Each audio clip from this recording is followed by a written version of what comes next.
There are truckloads of broccoli at this very minute descending on Washington. My family is divided. I do not like broccoli, and I haven't liked it since I was a little kid. And my mother made me eat it. And I'm President of the United States, and I'm not going to eat any more broccoli.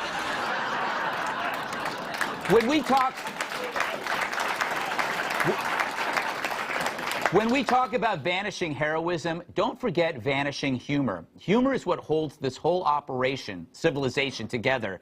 The only way to celebrate hate, though, is to shame, censor humor from the world. Jokes connect people, so eliminate them, and we won't be falling on the floor laughing. We'll just be falling on the floor. It's why the real heroes don't just fight communism and Hitler, but also people who can't take a damn joke. Those humorless creeps seem to be everywhere and reproducing. So as we gain that kind of noxious non-hero, we lose men like Bush. According to the Department of Veteran Affairs, roughly 496,777 American veterans were estimated to still be alive as of September 2018. What's that tell you? They're still here, 500,000 of them. They're not making more. And we should make it a point to talk with them, learn from them, and share a laugh with them. Because this week we lost at least one, and we're going to lose more, and that, friends, is no joke. Period. Let's welcome tonight's guests. He's more country than a mud flap made of Daisy Dukes. From the duo Big and Rich, singer and songwriter John Rich. If jokes were smokes, he'd be the Marlboro Man. Comedian Jimmy Fallon. Nice jacket. The co-hostess with the mostest, National Review reporter Kat Tiff. He's responsible for most solar eclipses. Former WWE superstar, my massive sidekick, and host of UnPC on Fox Nation, Tyrus. All right. Great to see you. Thank you, thank you. I love how you're dressed today. Thank you. John. Merry Christmas, yes. Greg. Oh, I'm not talking about you, an extra from New Kids on the Block. You came in the holiday spirit. Well, I did. It's Merry Christmas time, you know? Yes, it is. And I would just like to give a shout-out to my 86-year-old Granny Rich, who watches your show. She smokes a pack of Marlboro Reds every single day and drinks a little whiskey every night, still pulls a 40-hour a week, and she made this jacket and the jeans. Wow. So what you're saying is if I smoke a pack of cigarettes and drink a lot of booze, I could become an excellent seamstress. It's possible. It's possible. Actually, I wrote a song about my grandfather, who was a World War II vet. He was in the Pacific. He was a tunnel rat. So he's a little guy. He's about 115. He joined at 17, lied about his age so he could go fight. And we've heard a lot of those stories. He had 6 Purple Hearts. And he went over to the Pacific and fought, and I wrote a song about him called The Good Lord and the Man. And on George Bush's 85th birthday, I sang that song, but I missed him because he was jumping out of an airplane on his 85th birthday. And then he called me back, and I was on a stage playing a Big and Rich concert. And he left me this incredible voicemail thanking me for the song. And I'm so glad that I missed his call because now I have that message. But that's true, and you played it for me. I did. It's real. It's real. Or it's Dana Carvey. That's right. But the World War II guys, Greg, they literally saved the world. And when you know that there's less than 500,000 of those guys left around, if you ever get a chance to see one of those men, shake their hand, give them a big old hug, say thank you for what you did for our country. I mean, Hitler was coming after us. They bombed Pearl Harbor. They were coming from both sides. America stood up, showed its might, and ran them off. Yeah. That's what happened. Jimmy, after talking about the greatest generation, how do you feel about yourself? Right now, I gotta be honest. I thought this looked good when I walked out of the house today. I actually walked like feeling like $1,000,000, and then I caught like a long shot mirror on the subway. Yeah. I look like a stripper who let himself go. You know what I mean? I call this look the tragic Mike. This is my tragic Mike look. But to your point, I am scared about us losing the greatest generation because the country is going in a scary direction where we are kind of, incentivizing these kids to be wusses. And that's why I always think, like, in New York, it's kind of funny as a cultural thing that we'll make fun of what we would call Southern rednecks, because that's like a stereotypical thing to do. But I thank God for them because they're the only people raising tough kids anymore. Like, with me. if ISIS shows up tomorrow, you're not calling Hudson, Hopper, and Zane. You know what I'm saying? You're calling Bobby, Joe, Bubba, and Cletus. Right. And they're going to take ISIS out using rifles they got for their 10th birthday. That's how it's going to go down. So I'm with Mr. Rich. All right, Kat, thoughts? Granny Rich. First of all, I just loved that photo of the service dog laying in front of the casket. Yeah. Like, how dare anyone make fun of that? What is this person thinking? Because it's just like dogs are so great. Like, if I ever die, Yeah. which I may, Yes, it could happen. I don't know. my cat would walk up and lay down next to me, but it would be to eat my face. So, That's a cat. but I wouldn't mind. I wouldn't be using it anyway. But, Yes. you know, And you know what? It's almost like you're sacrificing yourself. Yeah, I suppose, yeah, which makes me almost a military hero. Yes. I'm just kidding. I'm not. I'm very grateful for all the veterans because personally, based on the amount of anxiety I get from, like, Jenga, I couldn't go to war. No, neither. I'm about as furthest from that as you could be. Tyrus, thoughts?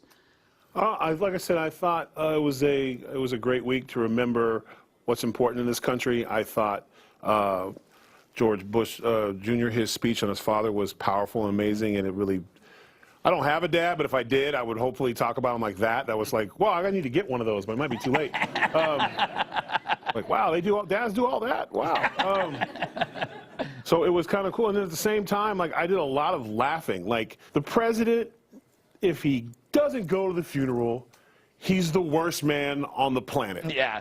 He goes to the funeral, reaches over and shakes the hand of an adversary. Yeah. Classy move. Obama classily shook his hand back, and he still was the worst man in the world. Yeah. We just can't win with you. I mean, it's just that was the story, not this amazing funeral. Right. It's time for everyone to forget about divisions in politics. They still were like, no, we need a Trump story. What do you got? Well, he did shake hands with Obama. That's let's do it. Yeah. Run it. I mean, that's where we're at, and it's shameful. The other thing I learned, and we got to move on, but about planning your own funeral, that's a lot of pressure. And George Bush, he wrote half of his own the plan. I have one page. I came up with it. Don't drop the ashes. This will be on mine. Don't drop the ashes. Don't invite anyone from Maroon 5. Open bar, but no fancy drinks, because I don't like lines. You know, they should be really quick, and it should be a weekday, so you can take a day off. Because I'm always giving. That's good. That's good. Yeah. All right. Straight ahead. 40 Democrats may be running in 2020. One for every ounce in my bottle of malt liquor.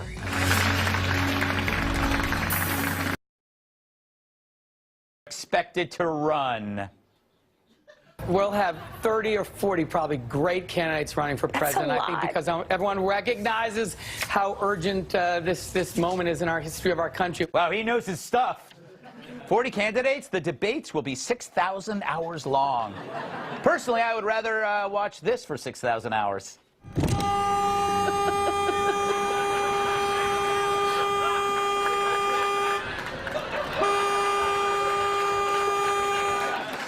Amazing stuff. So who are the 40 candidates? There's, of course, Joe Biden, who said he still thinks he's the only guy who can knock off Trump, adding, quote, I think I'm the most qualified person in the country to be president. I am a gaffe machine, but my God, what a wonderful thing compared to a guy who can't tell the truth. I am a gaffe machine. Now there is a campaign slogan. Meanwhile, Bruce Springsteen says Trump is bound to win again because the Dems don't have anyone who can match his rhetoric. Springsteen even wrote a new song about it. Take a listen. I don't know. It could be the song of the year. He's no John Cafferty. Wow. That's Greg Gutfeld, season 1 winner of America's Got Issues. Yeah, that was my Jimmy.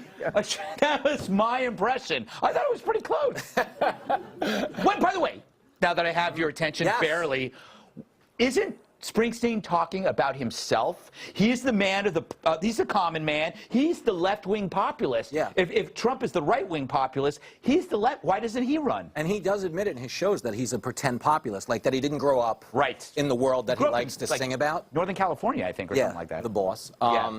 I want to go back to your video, though, when you showed the dog honking the horn. Yes. Oddly enough, more qualified to drive than Beto O'Rourke. I thought that was... but I love... Nice. But, Nice. But I always love though when people are like, oh, he's so rad, he skateboards to his rallies. I'm like, he has to. You understand? That's plan A and B. You know. He doesn't have a license anymore, does he? But, no, it's bad. But like their lineup really does look like a Sharknado movie. Right. It's either like really old people who haven't been on TV in forever, right, or like young people no one cares about. You know what I mean? Yeah. But I have a theory, John, that this is what happened with the Republicans. If you have like a bunch of people, it's going to be the contrast between the similarities and one outlier. You know I'm wearing a Santa Claus suit. Yes. Okay, so here's my thought on it. I think Donald Trump should treat the Democratic nominees as if they are Celebrity Apprentice. Ah, good point. Okay? And he should give them tasks, and he should make them, because I was on Celebrity Apprentice. You were. Did you so win? I know what I did win. Yes. I played for St. Jude Children's Research Hospital. And I won. And I raised twice as much money as Pierce Morgan, by the way. I love Pierce, but I beat you, Pierce. I beat you. But no, what if Trump treated the Democratic entire nominee staff as if it were That'd be funny. Apprentice? I don't know if they'd pay attention, but it would still be hilarious. Just give them the task. Let them see who rises to the... You know Bernie's going to get it. Yeah, I think so, too. Oh. Bernie is you're going to get a left wing, you're going to get a progressive tires. What's your predictions? Well, if he does that, you know, Omarosa's getting cut first, so that's definitely going down. Oh, she'll be there. She'll run. She'll be, oh, absolutely. I didn't even think of that. Listen, this is all sweet and great, but listen, I bet lunch. Anybody who wants to take me up on this, I will name you the top 3 right now. That doesn't matter who. I don't care who. 45,000 doesn't matter. It's going to be the same. It's going to be Biden, Bernie, and Hillary. It's going to be the same. But the Three Stooges. Yeah, hey, listen, if you're voting for the other side anyway, what do you care? It's an easy win for you. You should be encouraged. Like, you should literally be like walking around with buttons going, yeah, Hillary should do it. 3rd time's the charm. Like, you literally should get behind it. I actually do think. I think Kamala Harris is going to make a strong run. I think you're going to get a surprise. This is the same situation with. I think they've come to the assumption. This is where Barack Obama and Donald Trump have a lot of similarities. They have such a phenomenal control of the people and their base. Nobody really wants to go head to head. It sounds good on paper. Yeah. And I think I think the Democrats can see, like, we get the House, maybe we can get the Senate. Whomever is going to go up is going to the slaughter. Yeah. So why not send Hillary one more time to the House? You know what I'm saying? Like, literally, put it this way. If I'm in a small closet and I'm punching whoever coming in, chance you're not going to get out, the line to go in is not going to be very long.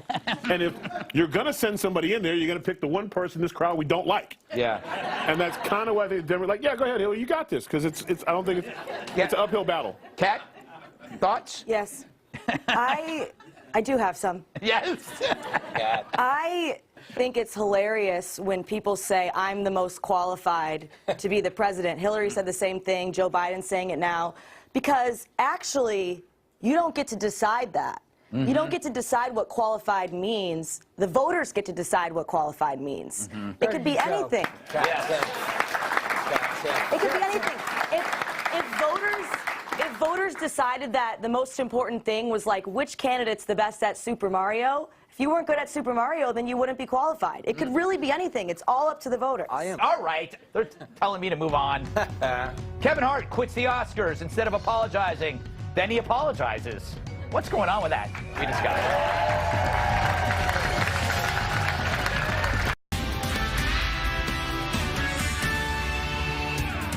Live from America's News headquarters, I'm John Scott. A massive storm is slamming parts of the southeast, covering the region with heavy snow and freezing rain.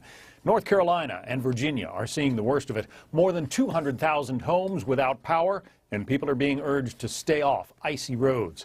Emergency crews, with the assistance of the National Guard, are working around the clock to clear hundreds of traffic accidents along major roadways.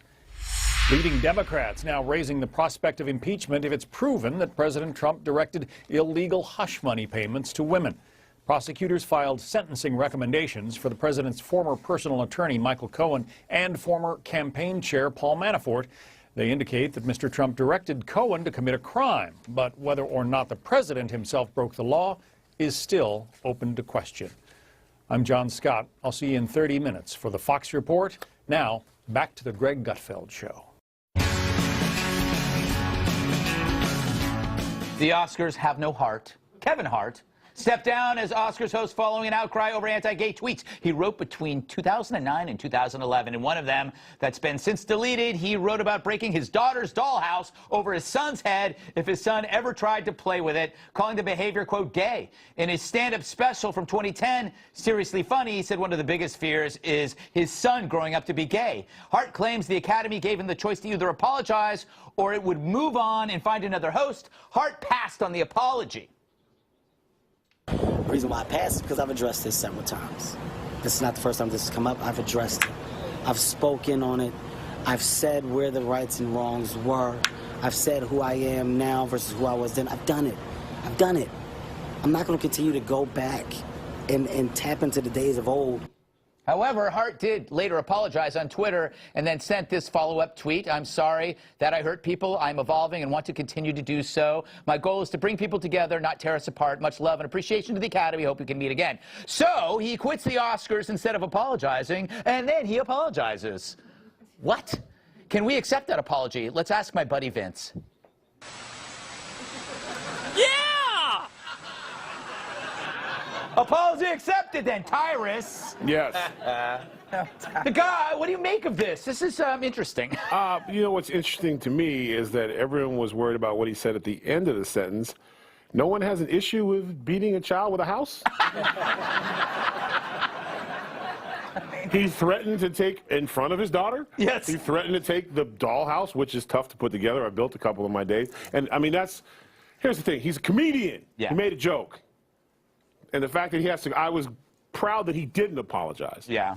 And stood up for himself. But apparently the Academy writes a big check. So I'm assuming it was, how much am I losing for not doing the Oscars? Right. Or worse, the PC police let him know, we're also going to go after your endorsements. We're going to go after your movies. Because that's the world we live in now. Yes, exactly. So where you can't make it. He was a comedian. Could you imagine how many apologies Don Rickles would have to do? Oh, my God. Oh, my God. Like, it would be a marathon.